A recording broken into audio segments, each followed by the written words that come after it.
बताएंगे, जैसे वो ब्रश करते हैं, जैसे वो मुंह धोते हैं, हाथ धोते हैं, स्नान करते हैं, इसमें वो पानी का उपयोग करते हैं। अब हम लोग क्या करेंगे अपने ढंग से, अब चूँकि ये जान गए हैं कि बच्चे ये जान रहे हैं, तो फिर अब हम बच्चे को जैसे एक समस्या दे देंगे कि अगर मान लीजिए आपके परिवार में 20 सदस्य हैं, अब उस 20 सदस्य में आपको मान लीजिए 2 बाल्टी पानी दे रहे हैं, उस 2 बाल्टी पानी को आप कैसे यूज करेंगे। अब इस प्रकार की समस्या दे देंगे और बच्चे उसका समाधान करेंगे। और इसमें गतिविधि है, जीवित रहने के लिए सभी जीवित प्राणियों को पानी की आवश्यकता होती है। अब हम बच्चे से गतिविधि के माध्यम से यह जानने का प्रयास करेंगे कि दैनिक कार्य पूरा करने में उन्हें कितने पानी की आवश्यकता होगी। जैसे अब मान लीजिए ब्रश कर, कोई बच्चे ब्रश कर रहे हैं या कोई बच्चे ब्रश कर रहे हैं या हाथ धो रहे हैं, अब उस बच्चे से हम ये जानने का प्रयास करेंगे कि उसने ब्रश किया या हाथ धोया या मुँह धोया, तो उसमें क्या उसको एक जग पानी की आवश्यकता हुई या पूरे एक बाल्टी की हुई। ये हम उस बच्चे से प्रश्न करेंगे, मतलब बच्चे अपने उससे सोच के उसका समाधान वो कर लेंगे। इसका अधिगम प्रतिफल है बच्चे अपने दैनिक क्रियाकलाप में पानी के महत्व को जानते हैं। अब क्योंकि यह सब जानने के बाद बच्चे अब जान जाएंगे कि उनके दैनिक जीवन में पानी का क्या महत्व है, उनको कितना पानी ब्रश करने में, हाथ धोने में यूज करना चाहिए, कितना नहाने में यूज करना चाहिए।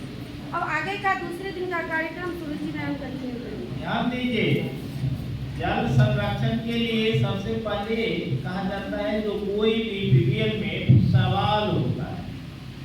अब सवाल होता है तो आप ये कह सकते हैं कि जैसे आपके बच्चे, जितने बच्चे हैं, कुछ अमीर परिवार के होंगे, कुछ गरीब परिवार के होंगे, कुछ मध्यम परिवार के होंगे, और नेशनल क्या इंटरनेशनल स्तर पर यह माना जाता है कि जो परिवार जितना अधिक पानी का यूज करता है वह उतना जो है डेवलप है, या कोई भी कंट्री जितना अधिक पानी का यूज करता है उतना अधिक वह डेवलप है, विकसित है।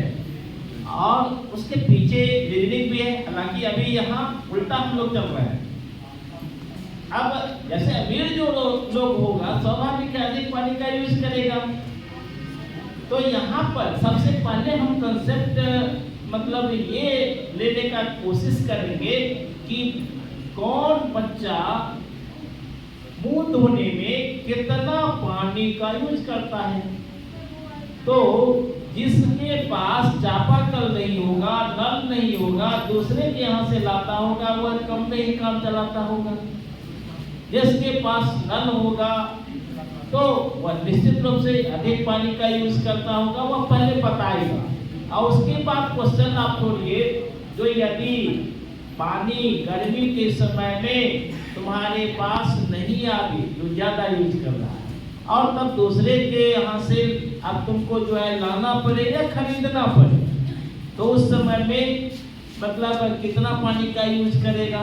तो इस तरह से क्वेश्चन जो है हम लोग उठाएंगे और तब जो है उसको जागरूक बनाएंगे। जो जिस उद्देश्य में हम, मूल उद्देश्य मेरा क्या है, जल संरक्षण, मतलब कम से कम जल जो है बर्बाद करें। हम लोग क्या करते हैं, जितनी आवश्यकता होती है उससे ज्यादा, और मैं खुद ही बर्बाद करता हूँ सभी जो बात है। ऐसे आदत जो होती है लोगों को बर्बाद करने की शुरू से ही होती है। बहुत सारे लोगों को खाना बर्बाद करने का आदत होता है, जो खाना लिया और खाएगा जितना, उसके बाद जो है बर्बाद होता है।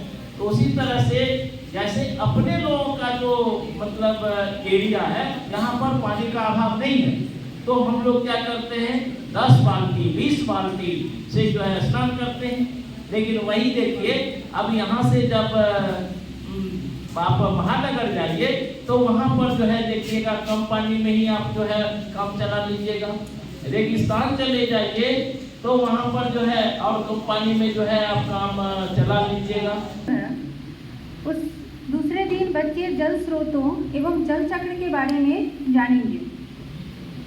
इसमें हम अपने बच्चे के दैनिक जीवन के उपयोग के लिए पानी के स्रोतों के बारे में पूछेंगे। जैसे मैम ने बताया कि बच्चे जो है पानी का उपयोग किन किन चीज़ों में करते हैं, तो हम उनसे ये सवाल कर सकते हैं कि जो नहाने का पानी इस्तेमाल किए हैं, जो मुँह धोने का पानी इस्तेमाल किए हैं, या जो घरों में भोजन बनाने या कपड़े धोने का पानी जो इस्तेमाल होता है, वो किन चीज़ों से आता है, उनका स्रोत क्या है।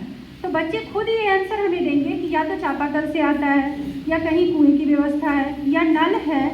तो इन चीज़ों से, तो इससे बच्चे जानते हैं कि पानी का स्रोत क्या है। अब इसमें एक चीज़ और आती है जल चक्र के बारे में। तो जल चक्र के बारे में जो बच्चे जानेंगे उनसे हम ये सवाल पूछेंगे कि जब वर्षा होती है तो वर्षा कहाँ से होती है। वो खुद ये सोचने पे विवश हो जाएंगे कि जो वर्षा का पानी है वो कैसे होता है। तो उनकी मदद हम ये बोल के कर सकते हैं कि जैसे जो बादल बनता है तो वो संघनन के प्रोसेस से बनता है, उसके बाद बादल के बाद बारिश होती है और वो पानी पुनः वाष्पीकरण के द्वारा ऊपर चला जाता है और इस तरह से जल चक्र बनता रहता है। इसका अधिगम प्रतिफल ये होगा कि बच्चे जल स्रोत के बारे में जानेंगे एवं जल चक्र के बारे में उन्हें ज्ञात होगा। धन्यवाद।